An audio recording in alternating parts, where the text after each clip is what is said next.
Christian parenting.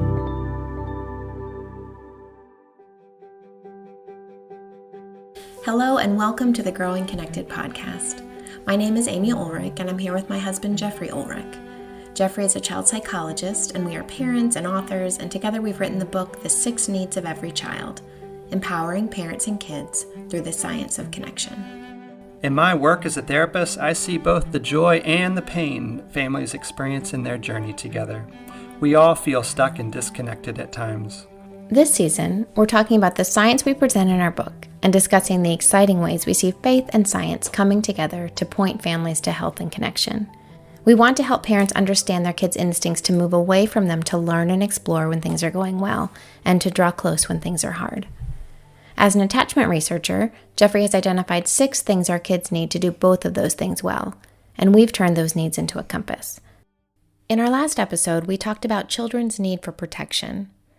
This week, we're continuing the discussion about needs our kids have when they experience hard things and talking about their need for comfort. We introduce some concepts of comfort together, then invite best-selling author and grief expert Claire Bidwell Smith into the conversation.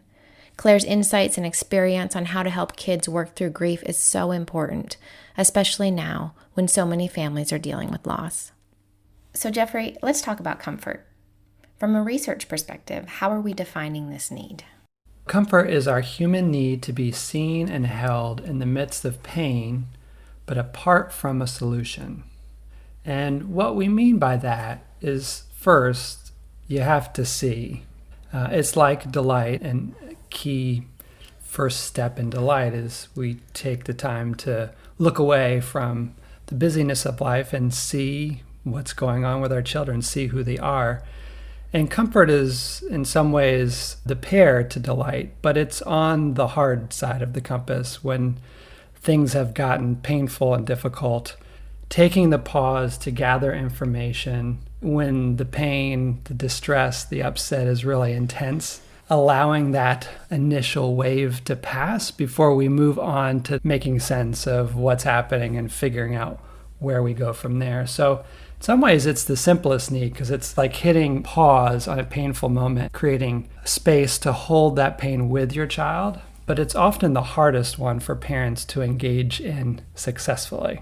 And let's just talk about that for a minute, because sometimes the act of comforting our kids is just so hard. Sometimes when our kids are in pain, it actually feels like it physically hurts us. It's so hard for us to see their suffering.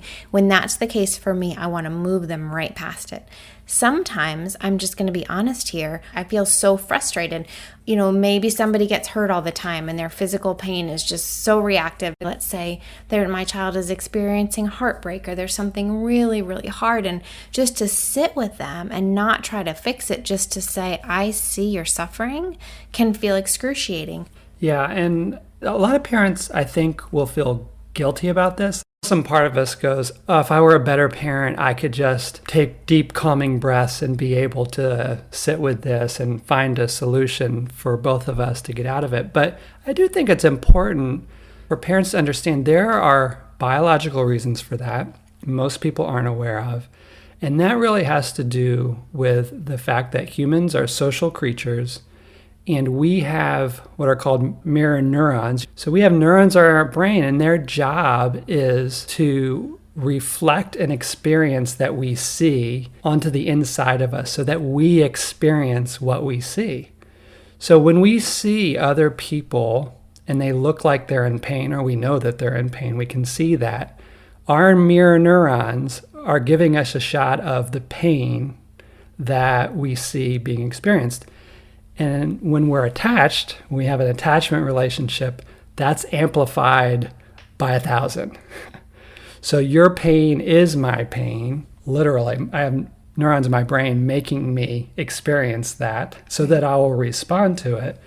And our natural reaction is to run away from pain. Yeah. And if I'm the parent and I can take charge, then I want to get us out of this space as quickly as possible. You mentioned yourself, but there are all sorts of ways that I do this. I know you're hurting, but look on the bright side kind of things. Or you're actually okay, so let's just move on.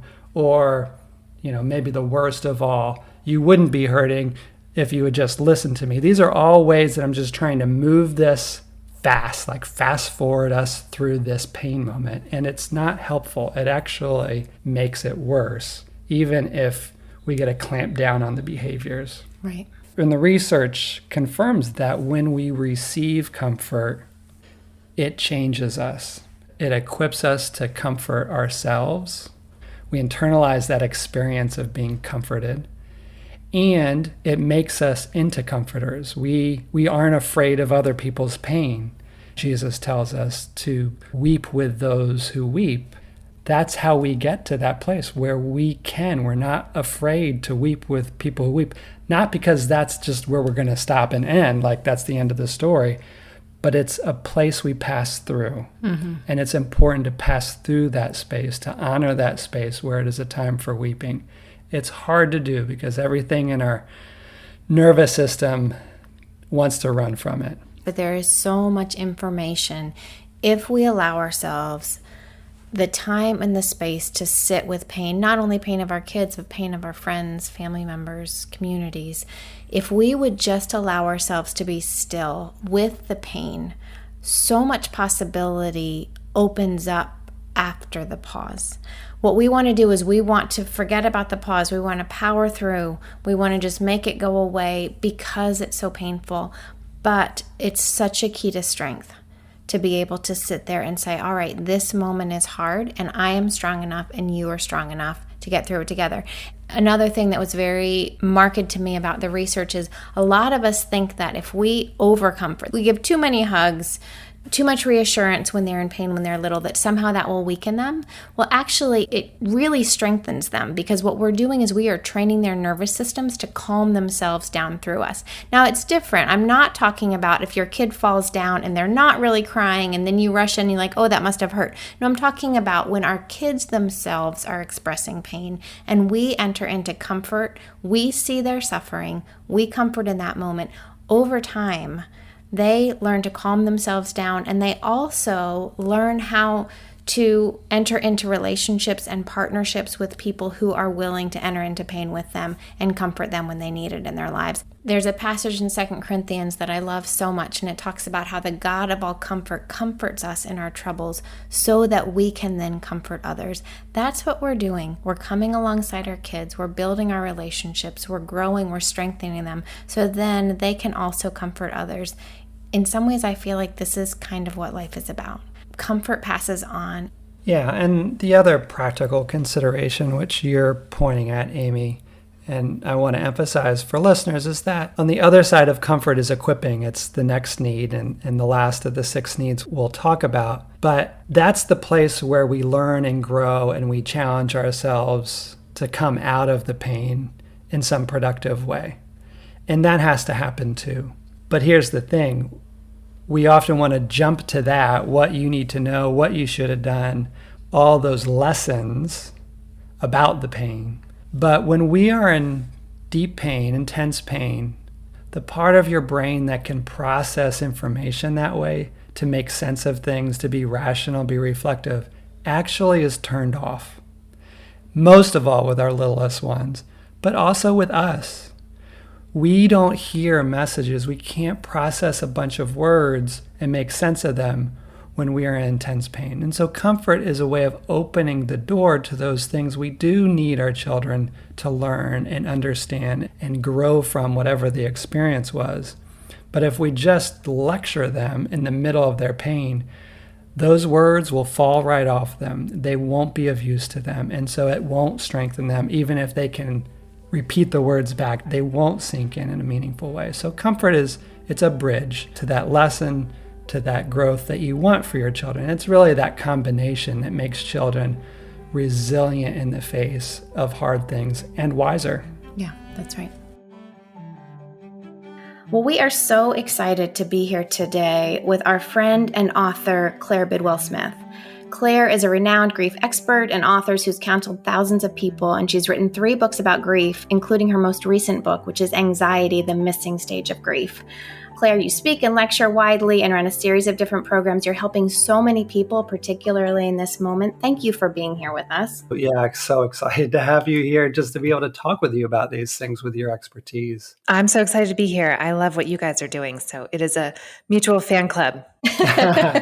Well, where I wanted to jump in, Claire, was just impressions you have about this idea that comfort is one of the essential, we talk about the 6 essential needs that we need to be able to move with our children into, and just what your response and reaction to that whole concept and idea is. Yeah. I mean, it's so important and somehow so overlooked. It's like the one that gets skipped, It's like the one that I love that you use the word pause. It's the one that people don't slow down for. Everyone seems to skip over the comfort part like it's some kind of extra add-on that's not important, or it's indulgent somehow. But I think it's actually the base where we need to start before we can do other work. Yeah. Sometimes I frame comfort as it's the simplest need, but the hardest one to meet. Yeah. It's straightforward what we're doing. We talk about in the book, it's seeing your child in the midst of some form of pain or suffering and stopping what you're doing and being with and walking through with them to what we talk about, holding space with our child, the next thing. And it's so hard to do. It is really hard to do. I mean, I think that we, as a culture in Western culture, we're definitely a fix-it culture. So we jump to that anyway. But then as a parent, it's just so hard to see your child in discomfort and pain. It's really difficult. It's interesting to me just to think about, Claire, the work that you do so well with so many grown-ups in their grief work, and Jeffrey, how you spend your days working with so many kids, particularly teenagers, and so much anxiety right now. And I wonder about the connection there. I wonder about, when we were writing the book, I was struck by the science that shows the power of sitting with this pain, so that when we can address it and make space for it when kids are younger, then it becomes so much easier to process things. Absolutely. Now, that was just so fascinating to me as a non-expert in all this. Is that something that you have thought about or seen over the years? Yeah, absolutely. When people come to me, I get people come at a variety of times in their grief process. Some people are coming to me, years after a loss, and they're wanting to process how that loss has impacted their lives. But a lot of people will come to me in the very beginning. I just had a client today who his mom died 2 weeks ago. And so he's in that spot where the only thing to help someone do in that is to help them feel comforted and to learn how to sit in discomfort. There is nothing else to do, in that space. And so I think if someone has not been taught that earlier in life, if they have not been encouraged to find comfort, to learn how to kind of hold space for discomfort, then they are really lost as an adult. Because as an adult, we just want to fix everything. We're supposed to be very productive, and something like grief can slow us down in a place that's very uncomfortable for a lot of people. There's one area of attachment research, which I just found fascinating back in the day, when I was early in my career and doing more research. And the gist of it was, I'm sure you're familiar with the strain situation, but this one woman at the University of Delaware decided to take a look at kids and what was going on beneath the hood, so to speak. So the strain situation, you video a mom or dad and their kid in this separation procedure, so that, let's say a 3 to 6 year old's left alone in the room, or alone with a stranger, which is, we understand to be stressful, which is a whole nother conversation about the power of attachments and why it activates us. But there's a group of kids, a fair number, about a quarter to 30% of us who have an attachment system that is anxious, we'll call anxious avoidant. And what that looks like in real life is like, there's not a problem. Like on the surface, like they're holding it together. And so when we do these strain situations, the parent will come back and see their kid through a one-way mirror. Yeah. And watch their kid, and you ask them, so how do you think, interview them later, how do you think things were going? And they'll say, oh, it looks like he was just handling it so fine. He was just playing. Well, we had researchers wanted to understand, is that really what was going on? So they started doing some stress tests on them. They take a saliva sample and skin conductance. And it turns out these kids who look the most calm and cool and collected, their stress hormones, their cortisol levels were going through the roof, but they look like, oh, it's all good. There's no stress here. Yeah. Yeah, I am so fascinated by attachment theory. I mean, I feel like it's the root of everything. I see it a lot in my grief work, especially when I'm working with someone. I have a lot of people who come to me in their 30s, 40s, and they're processing a loss that happened in their adolescence or childhood. And that inevitably has an impact on their attachment system, and it's followed them deep into adulthood. Or just working with anyone, even if they've gone through a loss in adulthood, how they are, how their relationships are playing out often in response to this trauma or loss, their attachment system has a big impact on that too. So it's really important and really interesting. I don't think you can give your kid too much attachment, too much safety, too much comfort. It's just going to make them a better person in the world. Well, right. It's like in the book we talk about, so often you hear people are scared that providing their kid with too much comfort will weaken their child. But actually, the more comfort you give them in those early days strengthens them over time because you're teaching them how to self-soothe. Exactly. And the fact is, we're seeing such increasing addiction rates, skyrocketing anxiety. We are going, as people, we have a need for comfort. My child does, and I do. I will find my way to self-soothe somehow. For me, it usually looks like chocolate. I'm not going to lie. But we're going to do something, right? But if we can come alongside our kiddos and love them and comfort them through that, it's our attachment systems, the relationship we have with each other that builds strength in them over time.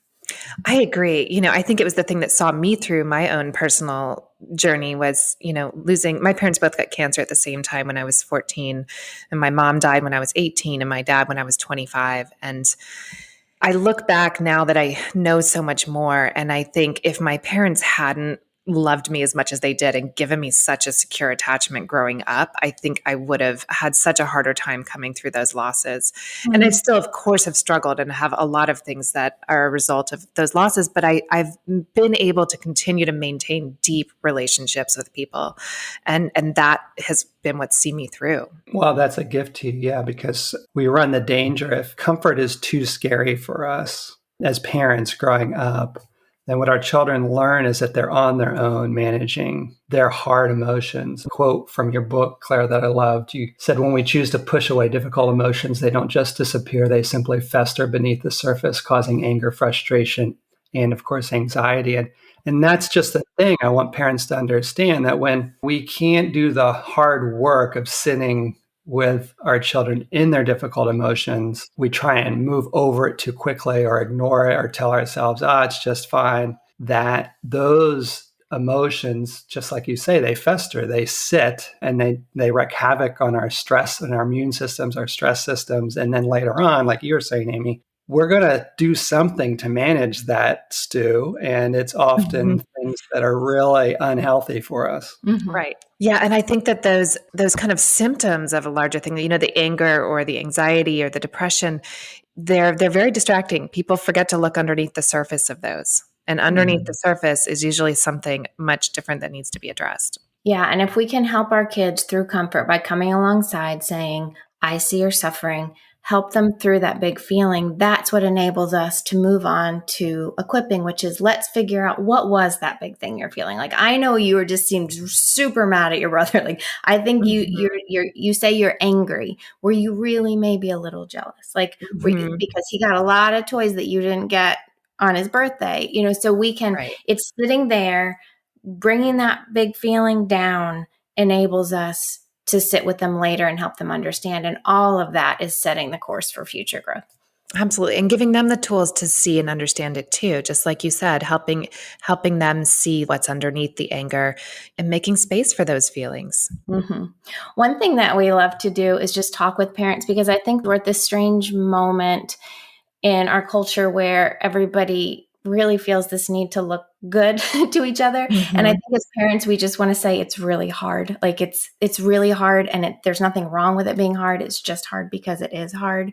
So I wonder, as we talk with you as a mom, I think people would probably look at you and say, you must have it all together. Like there must not be any issues here. And I wonder, is there a time when you felt like comfort has helped, when there has been something, you don't have to share anything too personal about your kids, but has there been a time when this has made a difference for you? Yeah, definitely. First of all, I definitely don't have it together. I have I have 3 biological kids and 3 stepkids, and a blended family. Ex-husband, my now husband has an ex-wife. I mean, we have so many complications, and we try to just really sit and look at it all the time. But it's very complicated, not easy at all. Mm-hmm. But yeah, so I was thinking about this in particular because almost, I guess, about 18 months ago, we made a move from Los Angeles to the East Coast, and my daughters were finishing second and fourth grade at the time, first and fourth grade. And we took them out of their beloved elementary school and their little life in Santa Monica, and we brought them to Charleston. And I knew it was going to be hard, but they were so heartbroken beyond what I could have anticipated. And it was just one of the hardest things I've been through as a parent. Thankfully, I know that there are other really awful things that some people go through with their kids, but this was just, they were devastated and they were really rocked off of their secure base. They got anxious at school. They got anxious about making new friends. They were fighting with each other. I just saw them completely change. And every time every time I would get a little deeper into it, they would basically just uncover this well of grief where they were sobbing and wanting to go home and missing their friends in California, missing our life. And we had made this massive move. There was no going back in that time. And so the only thing I could do was hold space for what they were feeling. But I couldn't believe how hard it was for me. Like, this is my job. I know this stuff. I knew that that's what I had to do, but oh God, all I wanted to do was fix it. I had to bite my tongue because all I wanted to do was be like, what, but look at your school here. And we have a pool now. And I just wanted to fix it so badly. But I didn't. I made myself just hold space and hold them and let them cry and let them talk it out. And I would be like, tell me more things you miss, and just really tried to open it up. And I found that really was the thing that helped. They would move through it and eventually they would stop crying and they would be able to kind of return to a different state. And it would happen over and over, but every time I would hold space for it, and every time it got a little easier and a little better. And I think for them, it meant so much to them that I didn't dismiss what they were feeling. Yeah. And I think that highlights something parents will sometimes get hung up on, needing to do something perfectly, whatever that means, and not mess it up. And we also can't be scared to move in the wrong direction. What I really try and help parents think about their parenting is, don't worry about you made the wrong move. You jumped too quickly to but did you look at this or think about that? Mm-hmm. It's that you have the wisdom to say, this is not helping. Let me step and move back into that direction of comfort, because that work's still not done. Mm-hmm. Yeah. That we have patience and grace for ourselves to move in other directions, because at certain points that looking forward and thinking about things differently can and will be helpful. So there's no perfect way of measuring, are we done with comfort? Can I move on to the other things? You just kind of, even like someone like yourself or me, I know, speaking for myself and my boys, often I jump to equipping first because I come from a family where that was the pattern. And I catch myself and I go, Jeffrey, that's not going to make things better. That's not going to help. Right. Just practically speaking, I need to step back and move into a comfort space. Yeah, absolutely. And I see that in a lot of gender roles too. I think men often jump to a fix it, and that's a generalization. And then I see it a lot in couples work and couples therapy, where women will come in and they just want their husband to listen to their problem. And the husband constantly wants to jump in with these different solutions, and it's not satisfying for the wife. She's like, I just want him to hear it. I don't need some kind of idea about how to fix it. I just want him to listen.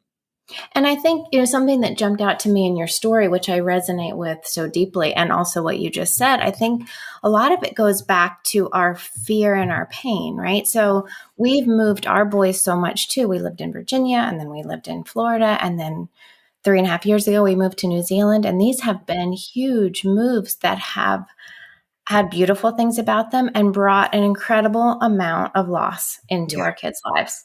And I think I'm just starting to really realize the depth of that now. But you're right. The only thing you can do is just sit there and say, tell me more. But to do that, in order for me to do that, I actually have to still the voice of terror in my own mind or self-criticism or whatever it is that's saying, you've messed up your kids. Oh, This yeah, is your fault. You've made the wrong decision. Look at that totally. pain that you caused. And I think about that maybe with the couples that you're talking about too. Like for someone, and I don't know male, female, if this is universal or not, but like for someone to say, I'm hurting, it's real easy to hear and you caused it. Right? So what we've got to do is find the strength within ourselves to be like, okay, tell me more about that pain, and still that voice inside of ourselves that says, and you personally are to blame. Like put that aside for a while. Absolutely. And, I think as a parent, it's so easy to go to that immediate place of failure. I think, parenthood is a struggle, period. None of us like can say 100% that we know what we're doing or that we're doing it the right way.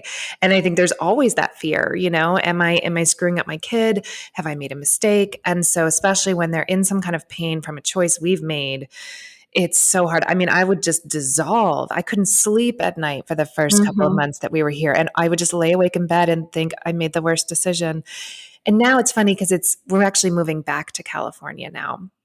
And we're not moving back to Los Angeles. We're moving to San Francisco this time. And my kids, they're so excited and they're not at all worried about starting a new school now. And they're like, oh yeah, we know how to do that. And I have to remember that there were good things that came out of this. And in the time too, what helped me to pause, as you guys are suggesting, what helped me to do that was to remind myself that every hard thing that ever happened in my life made me better. I look back at every difficult thing I've been through, the loss of my parents, divorce, just all these different kinds of things, career failures. And every time it made me more resilient. It helped me to grow in so many ways that I've always been appreciative of. So I tried to remember that for my kids when it was so hard to just sit with their pain. That's right. Yeah, that I think parents need to hear. It's a long work. Like those benefits come with time. And do we allow ourselves the patience and have the confidence that it'll work its way through if I allow myself to sit in this space and not fix it right away? Because I do think that there is a temptation to do something which looks like it will quote unquote work, which is buck up, camper. For all time, people have moved, make this work. I don't want to hear it anymore. That kind of thing that we tell our kids that then they learn, okay, well, mom is not someone for me to talk to about this. And so on the outside, they look quote unquote better to me, right? Right. I don't have to deal with their pain. But again, this long work of parenting, if we can bear to sit with it, we are building this strength. And what I hope is that when they're 35, they remember that I am someone, when inevitable pain and heartbreak happens in their lives, because we're human and it will, right? That they remember that I'm someone safe to come and talk about this, and we'll be cheering them on as they grow. Absolutely. I mean, I think so many people try to shield their kids. We all do. But I think that it is inevitable that we will go through failure, through heartbreak, through loss. And I think the more that we can do that with safe caregivers early on, the better prepared we will be later when we have to be on our own and adults and deal with it. Yeah, because there's a flip side of what you just said, which is the kind of direct message of just suck it up.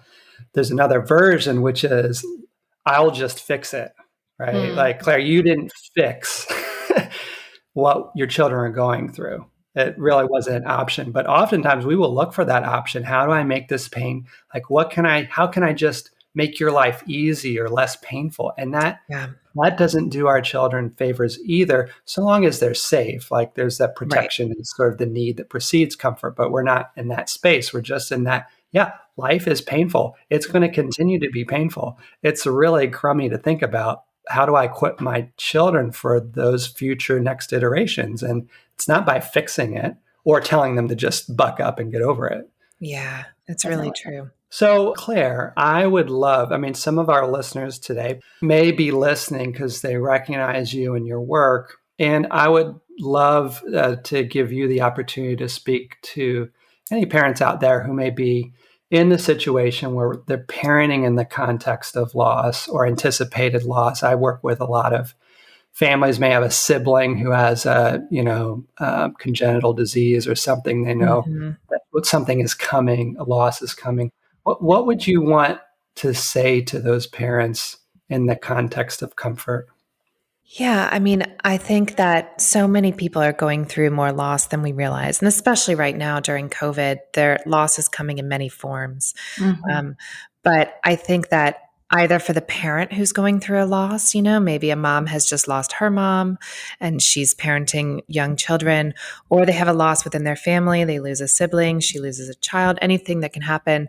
Or even if your child loses a friend, all kinds of things happen. And again, it's this idea of holding space and comfort. And it's so important to hold space for it. If you're a parent and you're grieving and you're going through your own loss, it's really important to take care of yourself in that. I think a lot of parents will distract themselves. And granted, there isn't always a lot of space for loss or grieving when you have small kids or any kids. But I think making space for your own grief is going to be the thing that's going to help you be a better parent. And then if you as a family are going through loss, really helping the kids create language for it, create space to talk about it. My big thing that I love to tell parents is it's okay to say, I don't know. I think a lot of parents shy away from having conversations about death or grief, like what happened to grandma? Where is she? And they shy away from those conversations because they don't have the right answers. But I think it's okay to say that you don't know and to have a conversation. Just opening it up, allowing them to be curious. I think when we tamp those conversations down, it sends this message that we're not supposed to talk about it.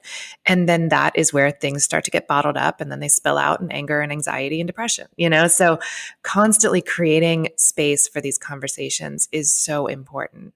And then the last thing I want to really emphasize is it can be confusing for a parent to watch a child go through grief and not have the kinds of reactions they think that they're going to have. Really any kid under pretty much the age of 18 is still not in a developmental place to fully grieve. So you won't see them react in the typical ways that we think, like my kid isn't crying at all, or my kid doesn't talk about this loss. And I can't tell you how many clients I have who in their 30s, 40s will come to me and go through now the grieving and the work of a loss at that time because they just weren't capable of it at the time. So I think it's important for parents to remember that and find some ways to educate themselves and normalize that experience. That's great. Thank you, Claire. Yeah, that's great. We just so appreciate you being here with us, entering into this conversation. Thank you for all that you're doing in the world. Yep. Absolutely. I'm so grateful to what you guys are doing. And everyone check out her book. It's Anxiety, the Missing Stage of Grief. And it's just so needed right now. Thank you guys.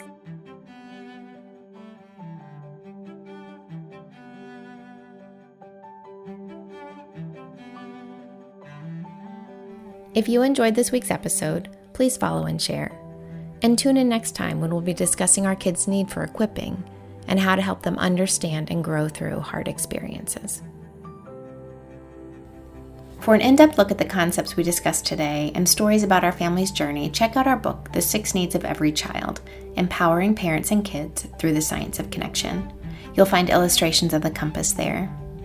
We've heard from parents and teachers who want a copy of the compass to hang up, so we've also created a PDF that's available for download at growingconnected.com.